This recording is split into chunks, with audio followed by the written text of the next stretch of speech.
Hi, I'm Sharon Vaughn, and you're listening to MCO Woe, a podcast giving you a look inside the hearts of the women in our communities, encouraging you to quit comparing and start connecting. On this episode, we are learning how motherhood ignited a passion that took this operating room nurse from the suburbs to the homestead, where she lives for the land, not off it. She's a constant learner, a friend to plants, and a nurturer to all in her community. This is her story. Hi, everyone. Today, joining me on the MCOO podcast, I have Michelle Wells, and she's going to share with us a little bit about her lifestyle, about what the word permaculture means, and what it's like to be an RN with kids on a farm and living off the land. So, Michelle, hi. Hi. Thanks for being here. I would love it if you, for people who have not had a little preview into what you're all about, could you just tell us a little bit about yourself? Sure. I'm a nurse, a mom, a small business owner with my husband of a permaculture design, edible landscaping business. We live in just north of Pensacola, Florida, on about 4.5 acres, and we've spent the last 10 years learning these skills, and the last 7 really putting them into practice on our property here. And also, we found it was so wonderful, and we love this life so much that what we've learned, we've taken and started a business, sort of transforming people's residential lawns or small homesteads and farms into fresh, nutrient-dense, food-producing systems, which not only nourish us, but the ecosystems around us. Our mission is to create healthy people. It's a really unique niche, I think, to get into. What is a pollen desert? What we see in a wild system is just a huge diversity of species. Many of which we call them native. They were here for, I guess, before the colonists started coming, is what would be considered a native species to an area. And those species have evolved over thousands of years with the insects, the animals, all of this, the whole ecosystem that supports itself. And when we come in and, put all of our infrastructure in our neighborhoods, our paved roads, our shopping centers, our parking lots, and we replace the plants with, in Florida here, usually more exotic species that will be evergreen and beautiful and make people think we live in this really nice place and it looks nice, but that pollen is not feeding the native bee populations. And I think a lot of people are aware now that we have a problem with the honeybees, and but honeybees aren't even native to this area. I don't think a lot of people know that.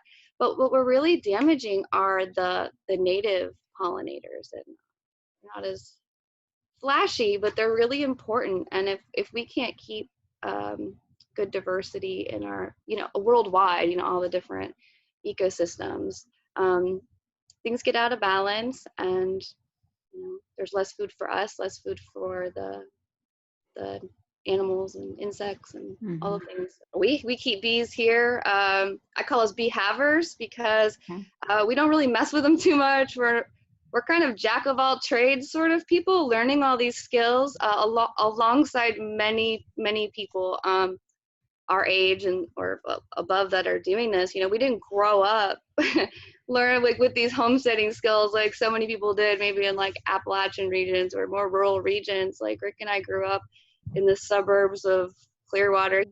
I think a lot of us have become so detached from where our food comes from and how to do things for ourselves. And that's really the journey that we've been on, like for the last 10 years, is reading, watching YouTube videos, podcasts such as this, getting inspired by other people who are making connection again with nature and with their food and growing some of their food and really catching the kind of gardening bug and how good it feels to put these seeds, or sometimes now in this case, like I just eat lots of the wild plants. You learn what's growing around you and how healthy it is for you and how tasty they can be. You got to be careful. And I teach classes about once a month, sharing what I've learned about just the area around our homes where we kind of battle weeds, but they can turn out to be really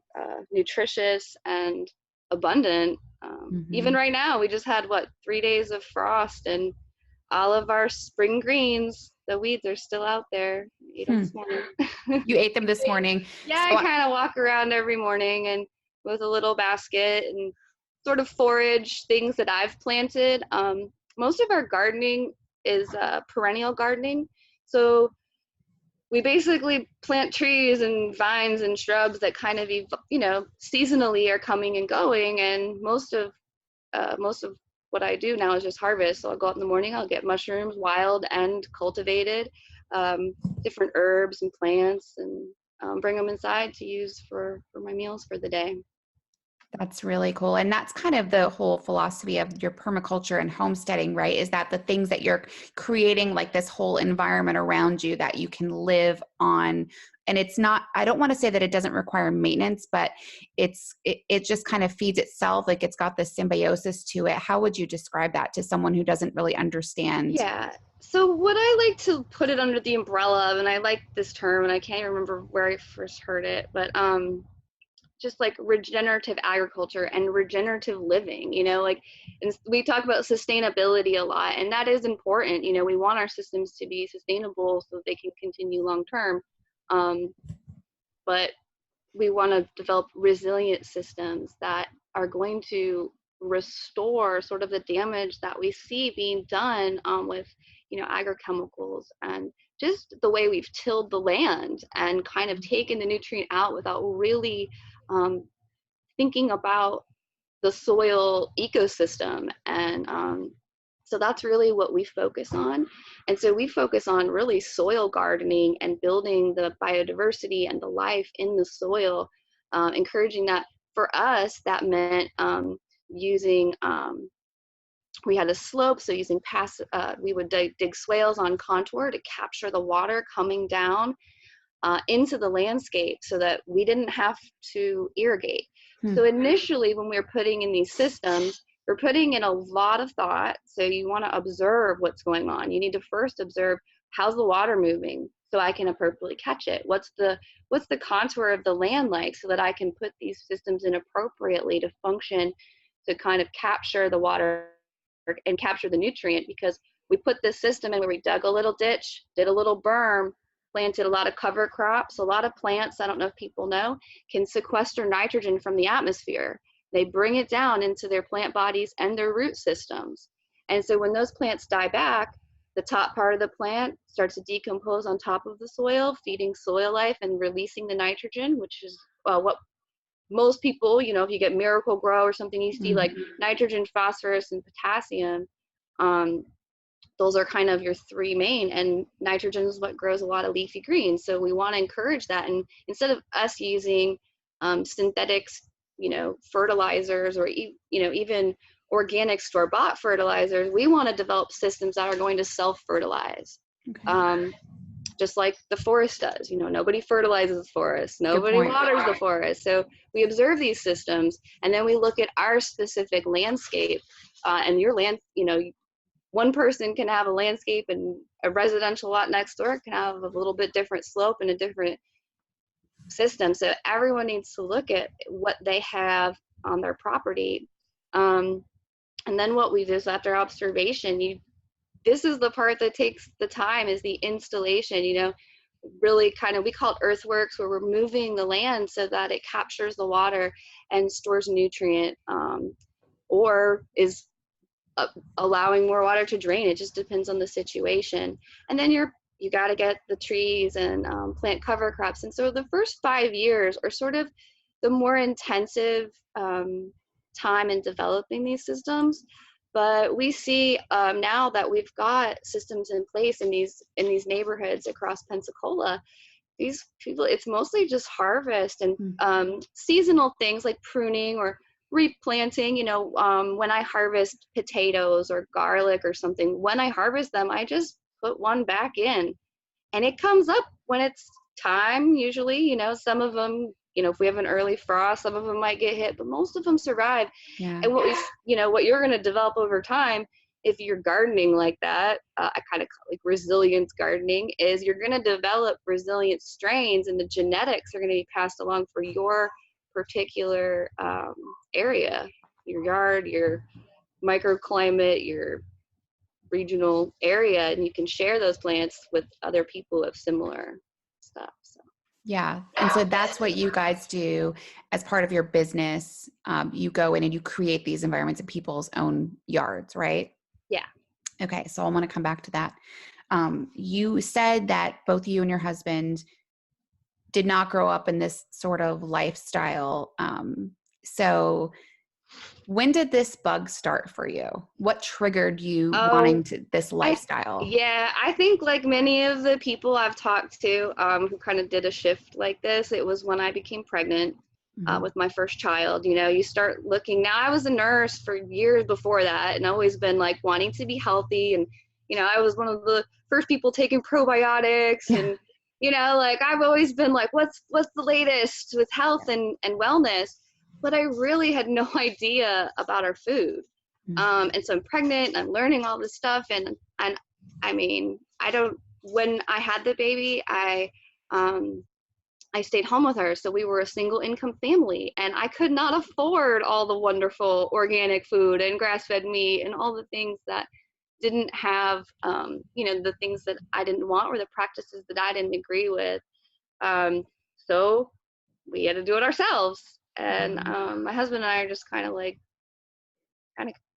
crazy, motivated, doing kind of people. We always like to be busy. We always like to be learning. And so it was really fun to, you know, sit with the baby, and instead of like a movie night where you're watching like Netflix, we're watching like documentaries, permaculture. You know, we took PDC, a permaculture design course, is what most people who are interested in permaculture, you can either take it. There's some online courses. We actually took one for free. Dr. Will Hooker of NC State has, and I think it's still available. It's just a college class that you're watching the video of, and they do field trips. And actually, like I brought a couple books in case to show, but yes. We didn't have any money. I had a lot of time because I was staying home with the newborn. Yeah.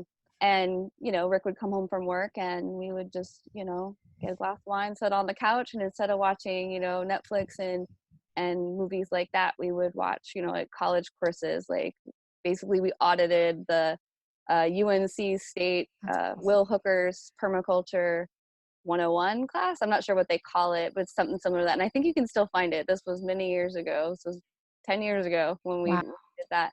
A lot of people, a lot of women especially, become moms, and suddenly things change, right? Habits that you had before being a mom are different. You suddenly have this desire to be extremely healthy and make the world a better place.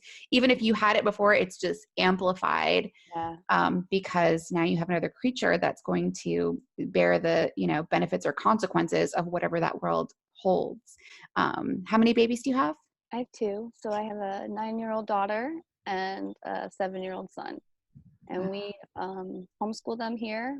Every year, we are, you know, my husband and myself are working away from the home less and less.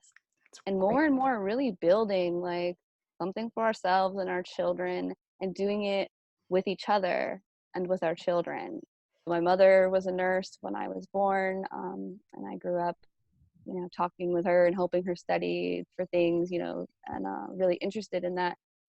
And then when I started nursing school, I also started learning about plant medicines and really experiencing that, you know, experiencing the stress relief during taking my test for nursing school, and getting my foot in that way. So I've kind of like, as I've grown up, and especially being a mother and learning how all the you know, the different herbs and mushrooms and things like that can help with your immune system and just viruses, bacteria. It's a stressful job for sure. I'm an operating room nurse. I've always been an operating room nurse, mostly neurological and orthopedic trauma. It's awesome. I Intense. like being able to help in that way. It's frustrating to be, you know, I kind of got a foot in each door, you know, and like this allopathic medical model that I was born into. In your career as a nurse, how is your lifestyle perceived? That has changed very much over the last 15, like, well, I'd say 15 years, because before I was a nurse, I worked in a hospital as a patient care tech in the operating room. Okay. And that's when I'm, eating all like healthy food, like organic food, and people would look at me like I was crazy. This was in like 2000. They're like, why would you do that? It was crazy. Why would you eat bacteria? Your probiotics. And then, what I notice in a lot of the medical practices is it's about 10 years behind, the studies and the science, and it's just the way it is. So before I was kind of quiet about it, like I didn't like shove it down anyone's face, but I would eat my healthy food and people would ask me, and I was kind of quirky, oh, this little quirky, weird, it's becoming cool to see people who are like really getting more curious. So I'm curious, when you're sharing, because you're very passionate, extremely knowledgeable, highly intelligent, insanely well-spoken. So how do you share this information, as you said, gently, without scaring people away from it? I think sometimes I do. Do Yeah, I tell people sometimes, at least I work in the operating room, and I'm not sure, many people are not familiar with that environment. It's very different from other nursing areas. Yeah. It's a place of filterless people for the most part, Okay. so it's not odd but I do, like, I drag on, and I'm a little intense sometimes, which is why I started teaching people, because now I have an outlet for all of that pent up information, passion, and energy. Yeah. So, but I'm trying to consciously make an effort to slow my busy mind down and kind of just try to hear people more and like what they're kind of looking for. And I know it can be overwhelming. It was overwhelming for me. I mean, this has been a journey of choices and choosing and learning different things for, 15 years for sure. So it's very intimidating to think to go from, like, what they call like the standard American diet or lifestyle to shift to this all of a sudden. I like to share resources with people, so like books or local people in the area, like, here's who you'd go to if you want to get this. You mentioned in your questionnaire that one of your pet peeves is when people say that, eating healthy, sustainable living and things like that are too expensive. And I know exactly what you mean. So I would say that another kind of angle of that is that things cost money or they cost time. Mm-hmm. And so I think your business obviously addresses that obstacle of time, because you're saying, here, you can invest some money and I'll come and do this for you and get this started, and then you can live on it forever. And so what we do for people is we give them a very detailed, it's like a 9-page, ridiculously long questionnaire asking about their lifestyle. Like, how are you going to live in this space? What kind of time constraints do you have? Do you only have a couple hours a week to tend to this?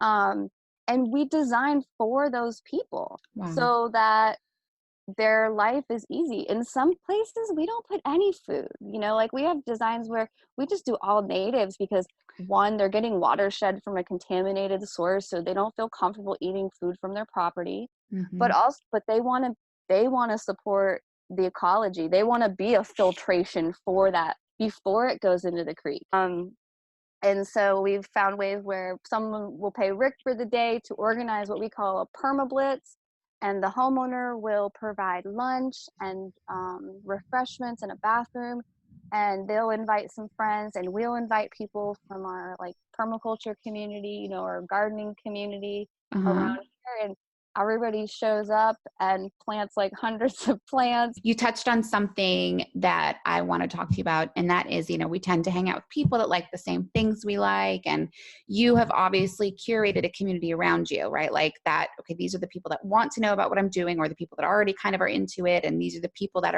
you're surrounded with. But inevitably, in the world, sometimes we are going to encounter people that don't have the same thoughts or feelings about something that we have. And I'm curious, when you encounter somebody who either disagrees with you or doesn't understand what you do or why you do it, or in the worst case scenario, maybe judges you or criticizes you in a negative way, what is your answer to that usually? Um, well, it's happened a few times, mostly at the feed stores. Weird. Well, yeah, when I'm going to, like, so we get like the non-GMO feed and, it's like, and I ask questions sometimes of like people that work there, and they don't understand why I'm choosing what I'm choosing, and I try to educate, and you do meet resistance because what I'm doing, especially at the feed store, they're educated by the companies that are making Right. these feeds, that are of course going to tell them, that everything, there's nothing that, and I do often run into some, static with my lifestyle, especially just in my family. I have a family that's nurses and Yeah. surgical techs and stuff, and they think what I'm doing in the choices that I'm making are they don't matter. Like Right.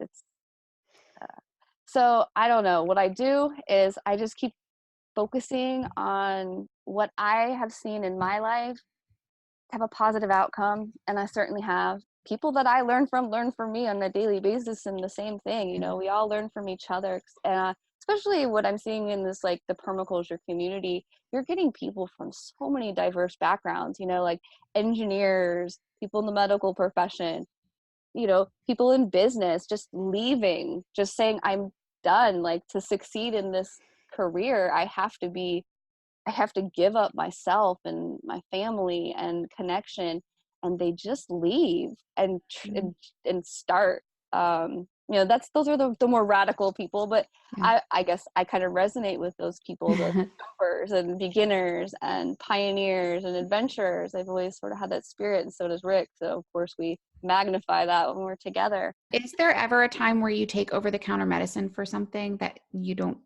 think is more effective than what you get in your? Over the last 10 years, that just, it's less and less, and probably as I find more effective, safer alternatives outside my door, or just herbs that I can order and make tinctures and teas out of, that I really don't like. It used to be Benadryl. Like, I, as a nurse, like, I want to keep Benadryl around, and I Just in still case, yeah. do for people who might want it. If there's some kind of allergic situation, you kind of need to be able Yeah. to set that down. But I found I have a tincture of stinging nettles, and I find that far more effective. Really? Yes, I had we keep the bees, and we were harvesting honey, and I got stung like right here, like right next to my eye. And in seconds, the swelling, my eye felt like it was going to pop out of its socket. It was so uncomfortable. And I ran right to the cabinet, and I grabbed like 3 big dropperfuls of stinging nettles tincture, and within minutes there was no swelling. I would love, reading recommendations for people that are curious about this, that obviously there's an opportunity for you teach classes and you share information, but somebody that just wants to maybe dabble in a little bit, read and see what's about, Sure. any information you can provide on that will be great. And we'll share it also. Yeah, I mean, do you want me to say that right now, or just? Sure. Go ahead and say it. Okay. Yeah. Yeah, so I did bring a couple. So this one is a good starter, but it's called Gaia's Garden, Mm-hmm. by Toby Hemingway. Okay. And this one is a guide to home-scale permaculture. So most people that we interact with, they're not having their like 20 acres and everything. They just have their little house with their yard right around it. And then for really understanding permaculture, Bill Mollison in Australia was the founder of permaculture. He's passed, but he's got the Permaculture Designer's Manual, which is a nice big fat textbook, and it's awesome and amazing, and it's a reference book. But Rick and I have bought this book, which is kind of the Cliff Notes version of that. We've probably purchased about 10 of these so far, because we keep buying it and then we just keep giving it away, because it's one of my favorite to share. So that's one there. And then just kind of, I don't usually bring this book out. This is Radical Homemakers by Sharon Hayes.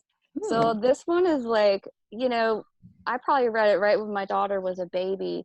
And it's really cool. Just kind of talks about this lifestyle of kind of jumping out of the boat of the typical, like, I'm going to go to college and I'm going to get a good job so I can have good insurance and get a good retirement, and then I can live my life. Right. Like, let's live your life and let's find a way to meet your needs, your financial, your health, all your different, your child rearing. And it's interviews with several families that kind of touch on all those things and how they sort of navigate life through this different way of living. So it's really fun. Okay. And then for herbalism, I have tons and tons of those books, but just for people who are beginning, this is a nice little easy book by Rosemary Gladstar, who's just a phenomenal herbalist. It's great contributions to the community. This is Medicinal Herbs, a Beginner's Guide. So it's just got great little remedies and the beginner plants, the nice safe plants that people who might be apprehensive about starting to use plants as preventative medicine and treatments for symptoms that you would be just going to get Tylenol or Sudafed or Benadryl, that kind of stuff for. You can find information in there. Okay. Very, very cool. I've written all of those down. Is there any time where you find yourself indulging in a book or even a TV show or something for entertainment value that does not coincide with permaculture or gardening or the lifestyle? Oh yeah. I just So what are some of your Ozark? Yeah, yeah, we're considering moving to the Ozarks, so I was just like, I don't know. It just I don't think that would sell me on it. No, well, people are doing what they want up there. No. That's true. It's definitely a little off the grid. Yeah, it's just beautiful. But no, yeah, I mean, I guess, and back to the misconceptions question. Okay, so this is something I think, when you share information about healthy ways of living and sort of these kind of radical ways, people sort of assume that that's all I do. And like, some people are like scared to like eat food in front of me. Like, oh, I know, I'm sorry, this is bad. Like, I ate a hot dog. I know that you must hate to hear that. I'm like, girl, I eat hot dogs. Right. I go camping and I put them on sticks. Try to get the organic ones. But if not, it's like, I think at one point when the children were little, like I was so purist, like you learn these things and you're like, oh my gosh, if I don't do them, then I'm like knowingly harming myself or my children. I stressed myself out probably the worst health of my life with that, so it's about moderation. It's not just exchanging one thing that you may say, oh, there might be a little bit better way to do this, or a little better choice in food, or a little I could vote with my dollars for this instead of that. I like the term that you use, to vote with your dollars. Yeah, I think about that almost every day, because that's what can, if that's the way that the world works. So are you hard on yourself if let's say you get ballpark franks or something? Yeah. And are you like, God, why did I do that? So initially I was really conflicted because I felt like I wasn't like living with integrity, especially once I started sharing, what I enjoyed about this lifestyle. I felt really like I was didn't have integrity, and that's really important for me. Get it. Best for just where you are, and that's my best changes in sometimes in minutes, depending on situations that come up, and so I like that, your best. Like, so whatever your version of your best, it completely can transform depending on what the other environmental factors are at the moment. Gosh, is there a time, do you feel generally, you're surrounded with all these people that are curious and interested, but is there ever a time, especially with women, being a mom is so hard, I think. And we just said our best changes, and transparency is good, but especially as a mom and as a woman and as a wife and also as a teacher and as a professional, you're all these things. Is there a time in your life that you have felt that you were unsupported, or you wish that you were more supported, or that someone maybe stuck up for you, another woman stuck up for you or reached out to you in a time that you really needed it? Yeah. I'll just start by saying, like, I grew up all with like mostly boys in my name, like just really not trusting girls and teen women and young women. So it was really hard for me to kind of trust women. But I know once I became a mother, and when I became a mother a month after I lost my mother. Oh my gosh. So I really needed women, Yeah. you know, and I found them. And I'm sorry, I'm getting like a little emotional right now, because it's probably been the most impactful thing. I mean, I have this great husband, but I don't think I could have done any of this without the love and support of so many women. And then, I mean, I'm not even saying like, oh, they know plants or things like that or homesteading, but just people in my life that are like, it's so good what you're doing, yay for you, you know, like that's exciting. And many of them don't, and still don't make the same choices I do or live the same way, but we're deeply connected in love for each other and wanting the best life for each other, whatever that means. And this lifestyle has brought me closer, I think, to women, especially learning the healing. You know, there's many men in that, but so many mothers. And that's I think almost every class I teach, and I do a lot of homeschooling events too, so mostly the mothers are coming with the children, you know, and it's really it makes me feel really good as a nurturing woman to nurture and inspire other mothers and women to be that person, because I had them, whether they knew that they were inspiring me or not, whether they're just some video, you know, like sharing just their life, you know. But we see on YouTube so much now, these like families, you kind of window, and we've considered doing something like that, but I'm a little hesitant still. But I think one of the things that, you know, one of the reasons that I created this podcast and this website is because I want women in our community to feel connected to each other and not be afraid to reach out, not be afraid to be cheerleaders for each other, not allow anyone to ever feel isolated or alone.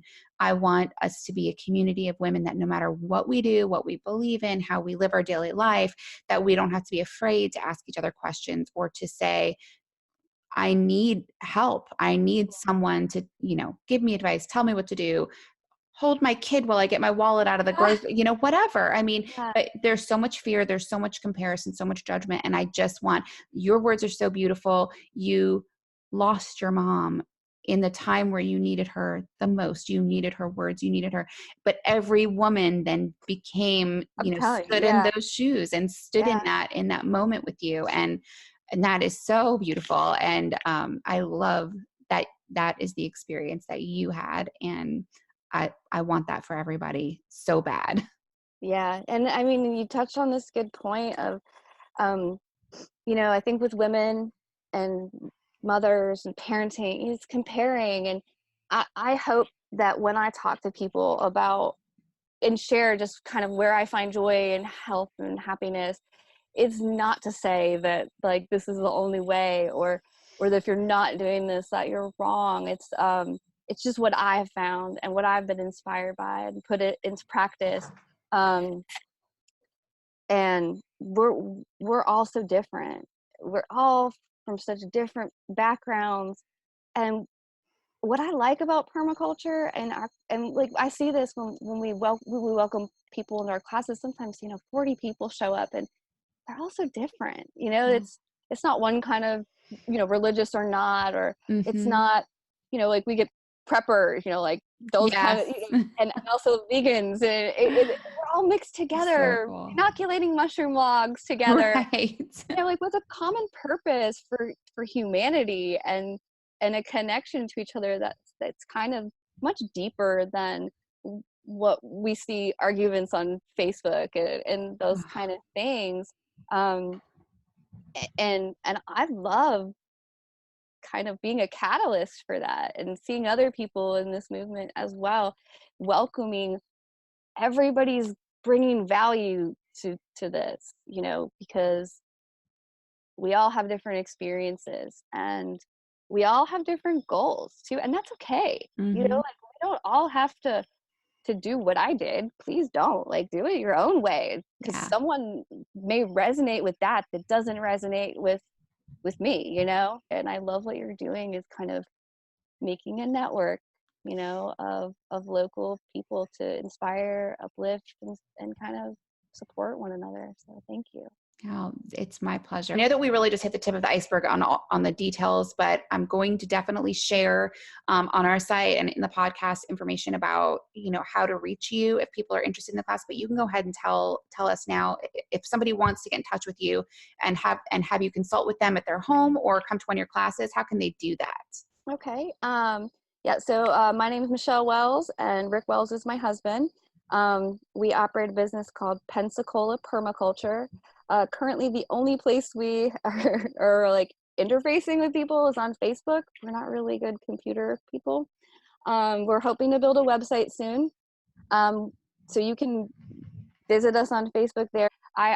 We teach most of our classes from our property. So if you're interested in sort of seeing these systems in place, you can contact us. And a lot of times we're just really informal, especially with moms. Like I kind of like, women will call me and they'll say like, oh, I just want to like pick your brain. I'm like, well, come help me weed my garden. And that's great. The kids can play. Like you'd be like, oh, can I bring my kid? I'm like, sure. I got homeschool kids. They would love some socialization. Of all that ages. is so great. So that's kind of, it's very different than I think most businesses. It's just, we're just kind of going with the flow and connecting with the community and finding ways to exchange energy with people, and continue to develop our work and examples of how this can be really great in the community. So yeah, if you want to be part of this, check us out on Facebook, or you can call us at it's area code 727-515-8110, call or text. And then you can email us at pensacolapermaculture@gmail.com, and we'll get back with you. Awesome. I teach a foraging food and medicine class once a month from our property. Okay. So that's kind of a cool thing I like doing. And usually I follow it with a crafting wild wellness. It's kind of like, we learn about the names of all the plants and touch on a little bit of what they have been traditionally used for, or anecdotal, you know, remarks about the way I've found them used in my home and community over the last, 5 to 10 years. And then we follow it with like a crafting class where we take specific ones and make either wound poultices or teas, or I think the last one I did was a wild soup and salad. So we had like wild mushroom soup and salad greens and flowers. It was really nice. That is really cool. That is I try to throw those. Again, we're only really just kind of throwing this stuff out on Facebook. So if anyone out there is computer savvy and wants to kind of like team up and find a way to work something out, yeah. I think that's what we can't all do it all. No, we can't. It doesn't exist. There's really no such thing as balance. You just have to be centered in whatever you're doing, because you're always going to be giving more of yourself to one thing than another at any given time, right? Yes, that is what I've been learning. Like no matter what I was doing, I was always feeling such guilt about the like 2 or 3 other things that I couldn't be doing because I was doing that. And like, just focus on the present wonderful thing you're doing. And that's it. Because you look back, and I have, like, I live in this present state of like a little anxiety and like, oh, look at all the work that has to be done that's not getting done. But then when new people come and they like remark on, wow, like, look at this, look at what you've done. And I look at pictures of like, sometimes just 3 years ago, I'm like, oh man, we've been busy. We have really gotten a lot done. So all these little choices, little steps add up. So that's it. You just keep making them day by day. It's very cool. Well, so in closing, I have just a few closing questions. They're very simple. You can just answer from your gut. And some of them are a little bit fun. So if you had to choose one drink, you could only have one drink for the rest of your life. Would you choose goat's milk or bone broth? Oh. It's a weird one, right? I would bone broth for sure. Yeah. Because you could actually live on that, right? Just bones, or can I add like my wild mushrooms and greens? There's always a loophole, right? Yeah, definitely. I'm not too much of a dairy person. Goat's milk is all right, but no, definitely the bone broth. And yes, I think that especially for me, I have a lot of joint problems, and I have found that the bone broth really alleviates the joint and the gut stuff. Okay. Okay. Wow. So if you had to get rid of one thing out of your, I don't want to call it garden, out of your landscape, would you get rid of weeds or would you get rid of mushrooms? Oh my. That's hard. I could tell that you had a relationship with fungi by your questionnaire. Gosh. Weeds or mushrooms? When you see weeds, they're very endearing to me. So most people would be I like, weeds, know. of course. No, but I know you But eat these. They're yeah, in your yeah, I sure salad. They're in your do. tea. I mean, Yeah. I can tell you though, mushrooms for sure. Like they can be food. They can be very, very amazing medicine. okay.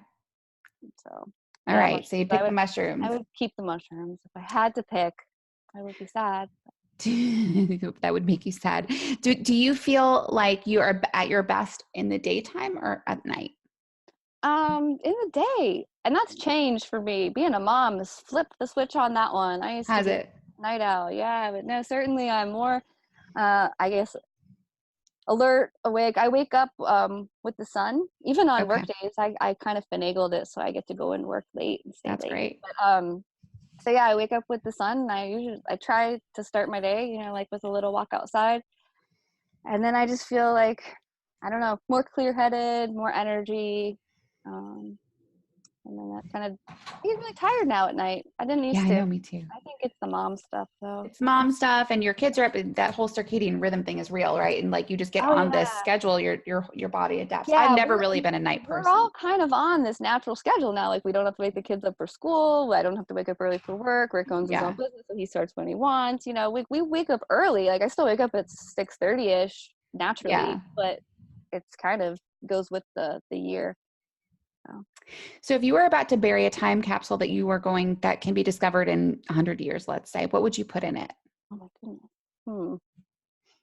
See, I have a weird sense of humor, so I'd probably Hey, put just really funky. I'm trying to think of what I would put though. I would put some books too. yeah. Yeah, I definitely put some of my favorite books and seeds. Weeds. Would you label them so people know exactly what they Yeah, are yeah. by the time they're all dried up? Well, the seeds would be, Oh, like seeds. I thought you said yeah, yeah. weeds. No, no, no. Just the seeds. Pictures of weeds on the seed There you go. packets. Yeah. I don't know. What about something funny? You said you had a I know, strange I'm sense of trying to humor. think. I would have to walk around my house and be like, well, Yeah, let me think of that's this. going in the time You see the capsule. pictures, those little memes go around with like all this stuff from like our grandparents' age, or that weird time in the 90s where like technology was just like in between. Yes. We have like, I don't know, do they still have like iPad shuffles? Or, I don't know, like the iPods. This Yeah, weird thing that were only there for a small section of right. time. Yeah, my son was kind of on the same mindset as you. He said, "Oh, something from the '90s." He wasn't even alive in the '90s. He said, "I would put something from like some kind of Nintendo thing Yeah, that yeah. existed in the '90s." Like okay. If you had a surgery, and would you prefer to have stitches or staples? Ugh, who's stitching me up? So you know too much. I know I would have zip stitch Zip and stitch. skin glue. Oh, that's Yeah. skin glue. Good No, one. I mean, I'd rather have stitches than staples. If you could only get around one way for the rest of your life, would you rather do it on a moped or on a hoverboard? A hoverboard? That's an option? It's an I think option. I'd like a moped. Yeah. I've tried those things like uh, wakeboarding and snowboarding where you're like on something. I feel completely out of control. Mm-hmm. Just on a moped, I'd be connected to the ground. I feel like I could control that better. That's me. I'm on the same page with you. I can't imagine, but some people love those hoverboards. I mean, they're very popular on this. Wait, we have hoverboards now? Like I didn't even know if Yeah. I'm thinking of Oh, like it's Back these to the things. Future. No, These you are actually stand on existing. them. They have wheels. They don't actually hover, but you Okay. stand on it and you use your balance. You don't hold anything, so you're just standing on this So little kind thing. of It's like like a a skateboard. kind of like a skateboard, Okay. but it's got like two things you put your feet on top of, and then you just lean. And as you lean, it goes, I guess, kind of like a Segway used to be, except for without the thing you hold. Oh, I'd like to hold something. I mean, when they said I that think the guy that, it's part of them getting older, and I've just seen too many surgeries of people with broken right, bones. Like I'd just be terrified. if you knew for a fact tomorrow was going to be your last day on Earth, 100% you're good with it, but what are three things that you do today? I would invite everyone I know to come here and just party. Cool. And so that's one thing, I guess. Mm-hmm. I've had a moment where I was like camping this spring and I invited so many people. Like many of them hadn't like ever hung out with each other. They were just like Really? for me, like, but it was this amazing setting and space, and the energy was great. The people were all amazing, and I thought to myself, like, if I died right now, like, I feel so happy. I feel so satisfied, and like, Yeah. and I feel like that a lot of days, like, so yeah, I would just want to be here. This is this beautiful space I worked hard to create, and I just want to share it with as many of the awesome, wonderful people that I've kind of come in contact with. I just want to make sure, like, no matter where they were in the world, they could like zoom over here. Bring your music, Right. bring your art, bring your who you are. Bring some wine. Yes, definitely the wine. What's your favorite kind of wine? I like a dry Riesling. Okay, very nice. Mm-hmm. If you could be invisible for a day and go anywhere in the world, where would you go? As invisible you. As invisible me. Am I affected by like cold, heat of the elements, or am I like immune to that? I guess you could be immune if invisible you is, I mean, if you're not in the flesh, right? So, I mean, where it would be someplace that you want to go and not be seen. Oh, not be seen? But you can see everything. Ooh, I know where I'd go if I wasn't seen. Like these, tribal cultures that haven't really had modern influence. So me being there invisible wouldn't they wouldn't be like, what are you looking like that? Wouldn't scare them, right? Like, yeah. But I just get to watch them, and I'm obsessed with, just like ancestral knowledge, these indigenous practices and things like that from all over the world. So yeah, that's what I would do. Very cool. That's a unique answer. I like that. What are three things that three pieces of advice you would give to people that are living traditional kind of mainstream lives right now that could make their lives better today? Might sound kind of bossy. Hey, get bossy, girl. We need your advice.